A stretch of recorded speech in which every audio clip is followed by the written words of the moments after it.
À l'occasion de la sortie de Repentance, l'extension ultime du jeu vidéo The Binding of Isaac, j'ai voulu vous en toucher 2 mots. Commençons. Isaac est l'un des jeux au concept le plus excitant de ces 10 dernières années. Pourquoi ? Parce que Edmund Macmillan, son développeur, a compris mieux que quiconque l'importance de la progression dans un jeu. Dans Super Meat Boy, déjà, Edmund proposait un jeu extrêmement fluide et nerveux, où tout était travaillé autour du parcours du joueur, allant d'idée en idée, puis les mélangeant, les complexifiant, jusqu'à l'explosion finale.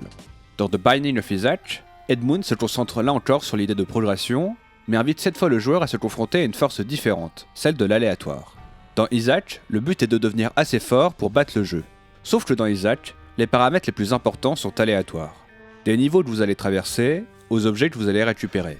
La seule certitude que vous avez, c'est que le niveau d'après sera encore plus dur. Oh là là. Face à ce constat, vous devez alors imaginer une solution, trouver une voie dans le chaos. Vous avez une grande variété d'outils à votre disposition pour devenir plus fort. Parmi eux, les plus importants sont les objets. Vous en obtenez un gratuitement au début de chaque partie. Puis après, plus rien n'est garanti. Et surtout, vous n'êtes absolument pas certain de l'objet que vous allez obtenir. Ah bah voilà, le Guppy il est là. Au total dans Isaac, il existe des centaines d'objets, trouvables dans différentes salles du jeu. Si certains objets se contentent d'améliorer les statistiques de votre personnage, d'autres vont bien plus loin et transforment complètement votre manière de jouer. Certains objets sont très forts, tandis que d'autres sont de véritables cadeaux empoisonnés.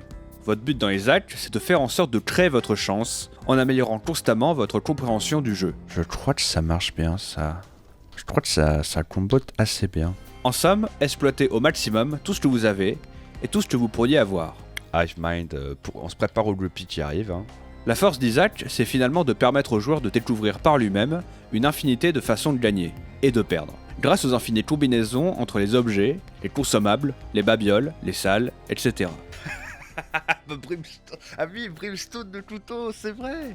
En d'autres termes, faire des choix intelligents pour espérer déjouer la fatalité. Faut pas que je les prenne, hein. Oh là là. Alors bien sûr, ça ne marchera pas toujours, et c'est pas grave.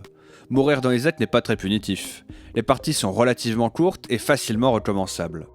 Mais lorsque vous réussirez, force de compréhension et de lucidité, à retourner la chance à votre avantage pour la première fois, vous découvrirez alors l'un des sentiments les plus grisants à jouer à un jeu vidéo. Il n'y a rien de mieux que de résister à tous les coups du sort. Non, pas maintenant, pas maintenant.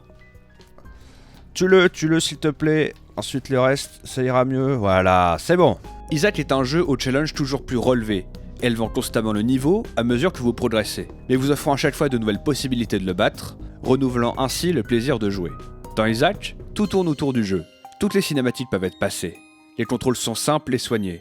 Le design visuel et sonore sont pensés pour assurer la plus grande lisibilité dans l'action.